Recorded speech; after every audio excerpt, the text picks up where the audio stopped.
What's up, everybody? This is Danny Trades.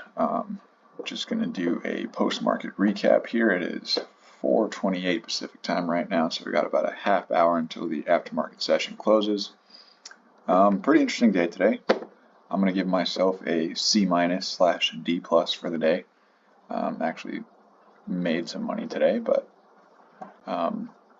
did not stick to any of my plans.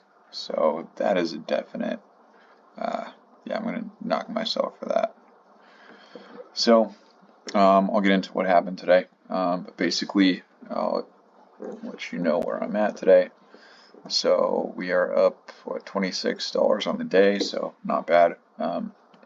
Still growing the account. P&L is still in the green on the 5-day and the 1 month. We're not too far away from being green on the 3-month mark, so on the quarter mark, so that's really cool. But basically, this is where the chips fell today. We have Starbucks. It's a newly open position. I got stopped out on the small position I had on that before. I'll go over that in a second. Did well, hit my targets on SoFi. Again, that was not a super big position or anything. Just wanted a little move, and that's exactly what I got. So netted 1177 on that trade, and I think it was 7%. It was something like 6 or 7%, so I was pretty happy with that. And then Pepsi, shorted Pepsi, and I'll get into that. And American Airlines was where I really screwed up today. So let me explain a little bit of what happened today. So as I talked about last night, my plan for American Airlines has been to, I thought there was a support level here that I had drawn in. I thought it was going to bounce off of this support level here, continue onward. I was prepared for it to, I'm sorry, this is Starbucks. So let's see, I thought it was going to bounce off of this support level, come something like this. I was also prepared for it to break the support level and come down here. And that's exactly what it did. So I got stopped out. It was like $16 loss. What I really screwed up was it came all the way down here to this trend line. I was like, okay, it has a support level here to save it, and it also has this trend line. Only problem was that's not where my trend line was. I had my trend line right here. So I bought in. I was being a hero. I bought in 50 shares after getting stopped out, after losing $16. Bought in right here without any confirmation, anything else. I'm going to nail this sucker right on the trend line. Just winging it right there. And then, of course, it continued to sell off, and I'm just like, okay, nothing's going to save it now. I didn't have this support structure drawn in here. It was only after the fact that I drew it.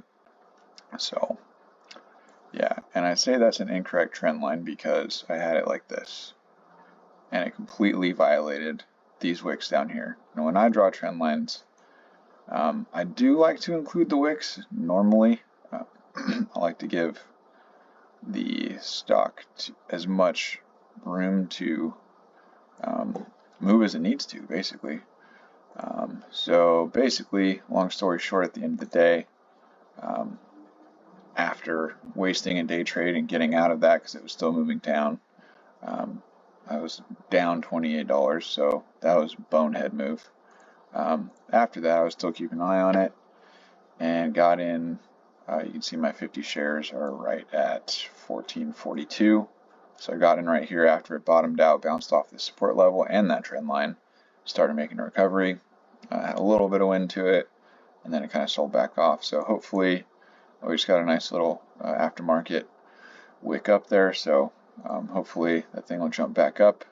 I'm going to go ahead and set my stop right now. Check this out. If you didn't know this about Webull, if you have this chart setting on here, go chart settings, and you have this on the compact side, compact style, then you get these, and then you can just click right here, and that'll make a stop order for you. So we're going to put this stop right at the bottom of the support level, actually. And we're going to let it continue on its uptrend because that's what it's going to do. And if it doesn't, then, you know what, that's okay. I just don't want to make a stupid mistake where I waste a day trade like that again. So anyways, that'll be something to keep an eye on tomorrow. I will have 0 day trades going into tomorrow, so I'm comfortable with this position size. I have, if I'm going to average up, I got to do it at the end of the day tomorrow because, you know, I have 0 day trades, so I can't let that. So I can only sell tomorrow on this stock, or any stock for that matter. Another one, I was talking about shorting AMD, and good thing I didn't because it went up and retested this top again. We'll see what happens tomorrow. I draw my potential double tops or head and shoulders patterns in blue. I draw my support and resistance levels in gray, so that's that. I was also talking about gold last night. Still not really enough action for me to get excited. I got my alert set again. Small short-term or small position, short-term trade only because it has a bunch of bearish outlooks on that. So Pepsi is also where I screwed up. And you might be asking, Danny, how did you screw up? You made $50 today. Well, I didn't stick to my plan. And I didn't stick to my plan, and it cost me another day trade. So basically my position was up here somewhere. Let's zoom in a little bit. So I think I had 6 shares, and then when this thing started selling it off right at the market open, I just threw, I think it was 10 more shares on there, shorting, rode it all the way down here, and then this is where my psychology came into play. I was watching the P&L, and I need to stop doing that. So I go, okay, you're positive 50, you're positive 55, you're positive 60, and I just had this thought like, okay, well, 60 bucks is on the table. What if I never see that 60 bucks again? What if it bounces back up today and it goes back red? Oh no, then I would really be an idiot, right? So I took some profits here. I had like, I think it was 3 shares left shorted. And then it popped back up and I was like, phew, okay, good. It is going to pop back up. And then of course it spent the rest of the day consolidating and then it dropped back down. And it looks like it might still sell off tomorrow, but I don't know. I guess tomorrow we'll say whether that was a smart move or a stupid move. But I closed out the rest of my short shares right here. So now I have no open position on Pepsi. And I'm just kicking myself because at the very beginning of this sell-off, I had a 12 share short position up here, right at the tippy top, or it was right here. And then it pushed up a little bit, and I was like, hey, Pepsi might even be going into a whole new bullish pattern. And I just kind of, got nervous, and I bought them out. And then, of course, the next day it sold off. So because of my nervous ninny bullshit thoughts of fear, I missed out on this. And my original plan was to buy up here, buy about 12 to 15 shares, and then just as it creeped down across the channel, I was just going to take 2 shares off, take 2 shares off, take 2 shares off. But instead I did what I did. So ideally this will come back up here and retest like this, and then I can probably that resistance level right there, and then I can restart my short position there. So again, we'll see what the market holds tomorrow. Didn't do anything in QQQ today. Still kind of bullish. SoFi is the one thing that went pretty well today. I had a I was holding it since I think it was back here last week. Shot up and down, up and down, up and down. Had my stop down here today. It took off, hit my take profit 1, and then my take profit 2 was right up here, and then it was hanging out up here at the 530 range, and I was just like, I'm not going to wait for it to hit that take profit 2 to make another 20 cents or whatever it was. So I just canceled that out and market ordered out of that. So that's good. Netted me 1177 in small account. That is perfect, and that is just the most low stress, nice, low risk trade that I can hope for. I wish all my trades went that way. And yeah, that was about an 8% gain.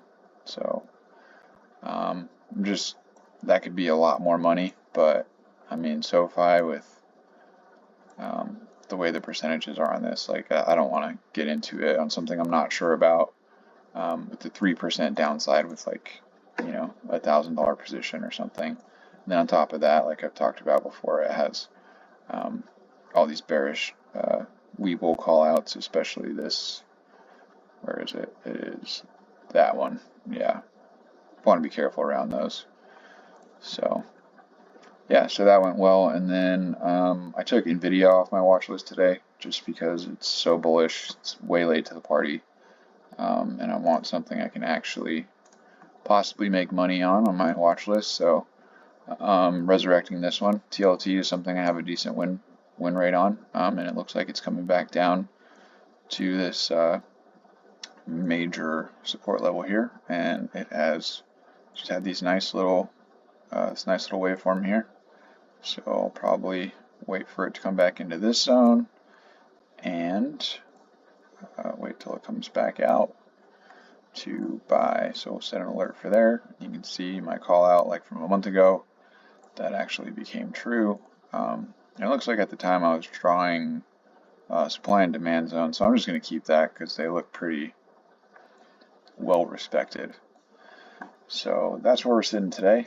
Yeah, that is about it. But like I said, I give myself typically a day with, you know, this much in the green. 25 in the green would be, you know, a B plus or an A minus day. But definitely, since I did not stick to my plan and I was being a nervous ninny, give myself a C minus or a D plus for the day.